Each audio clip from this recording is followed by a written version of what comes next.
ईश्वर मर चुका है। शायद ही कोई ऐसा फलसफाना वाक्य होगा जिसे इतना ज्यादा सुना गया हो और उतना ही ज्यादा गलत समझा गया हो। ये फेमस शब्द हैं फ्रेडरिक नीचे के। तो चलिए आज समझते हैं कि उनकी किताब द गे साइंस में कहे गए इन शब्दों का आखिर असली मतलब क्या था। तो पूरा बयान असल में कुछ ऐसा है। ईश्वर मर चुका है, ईश्वर मृत ही रहेगा और हमने उसे मार डाला है। सुनने में ये शब्द जितने शॉकिंग लगते हैं ना, यकीन मानिए इनका मतलब उससे कहीं ज्यादा गहरा है। पर आगे बढ़ने से पहले एक बहुत बड़ी गलतफहमी को दूर करना जरूरी है। नीत्शे यहां कोई जश्न नहीं मना रहे थे। वो ना तो नास्तिकता की जीत का ऐलान कर रहे थे और ना ही किसी धर्म पर हमला कर रहे थे। असल में वो तो एक बहुत बड़े आने वाले संकट की तरफ इशारा कर रहे थे, एक चेतावनी दे रहे थे। देखिए, ज्यादातर लोग क्या सोचते हैं कि ये नास्तिकता की जीत का ऐलान है, पर नीत्शे का मतलब वो ठीक इसका उल्टा था। वो असल में ये कह रहे थे कि हमारे समाज के जो मूल्य हैं उनकी नींव ही दरक चुकी है और हम सब एक ऐसे संकट की तरफ बढ़ रहे हैं जिसके लिए कोई भी तैयार नहीं है।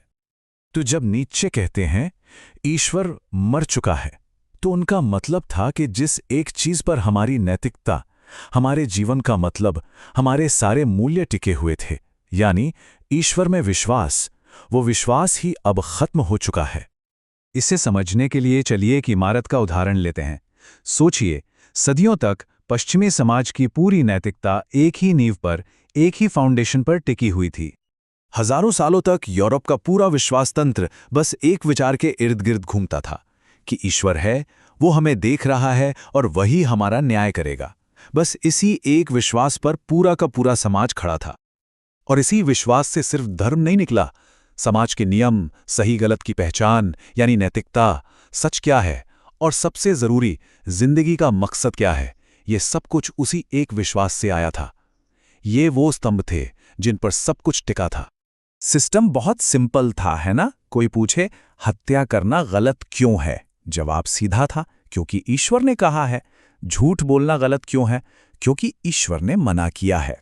और जिंदगी का मतलब वो भी था, क्योंकि इसे ईश्वर ने ही तो बनाया था। लेकिन अब कहानी में एक मोड़ आता है।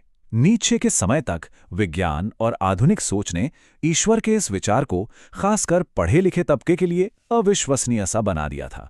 और यहीं पर नीत्शे ने वो सबसे बड़ा सवाल पूछा, अगर हमारी सारी नैतिकता, सारे मूल्य ईश्वर से ही आते हैं, तो तब क्या होगा जब हम ईश्वर में मानना ही छोड़ देंगे?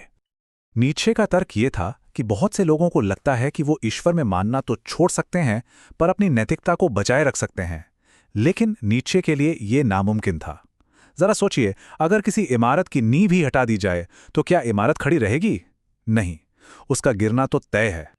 और जब ये इमारत गिरती है तो पीछे एक बहुत बड़ा खालीपन, एक वैक्यूम रह जाता है। नीत्शे ने इसी खालीपन से पैदा होने वाले एक खास खतरे की भविष्यवाणी की थी। और इस खतरे का नाम है शून्यवाद, जिसे अंग्रेजी में नाइलहिज्म कहते हैं।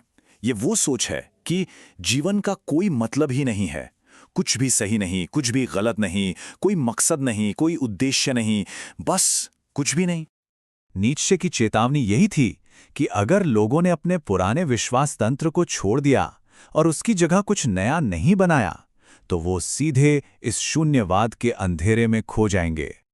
लेकिन गलत मत समझिए, नीत्शे का मकसद सिर्फ तबाही की भविष्यवाणी करना नहीं था। नहीं, वो तो हमें एक नई और बहुत मुश्किल जिम्मेदारी के लिए जगा रहे थे। एक ऐसी जिम्मेदारी जिसे अब इंसानियत को खुद उठाना था। उनका संदेश ये था कि अब हमें अपने मूल्य खुद बनाने होंगे, खुद गढ़ने होंगे, बिना ईश्वर को बीच में लाएं। और ये इंसानियत के लिए एक बहुत बहुत बड़ी, एक अभूतपूर्व जिम्मेदारी थी। और पता है, यहीं पर नीत्शे का दर्शन आज भी उतना ही प्रासंगिक हो जाता है। वो हम सबके सामने एक चुनौती रखता है। जब हम किसी चीज को सही या गलत कहते हैं, तो क्या कभी हम रुककर खुद से पूछते हैं कि क्यों, आखिर क्यों है ये सही या गलत? हमारे इस निर्णय का आधार क्या है? नीत्शे का मानना था कि हम में से ज्यादातर लोग इन सवालों के बारे में सोचते ही नहीं। हम तो बस उन विश्वासों का पालन करते हैं जो हमें सिखाए गए हैं, ये मानकर कि यही सार्वभौमिक सत्य है, यही अंतिम सत्य है।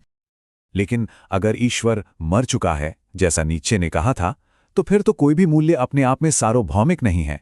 हर चीज पर सवाल उठाया जा सकता है और हर मूल्य को हमें खुद बनाना होगा। यही सोच नीचे की सबसे बड़ी चुनौती है और शायद सबसे बड़ा अवसर भी।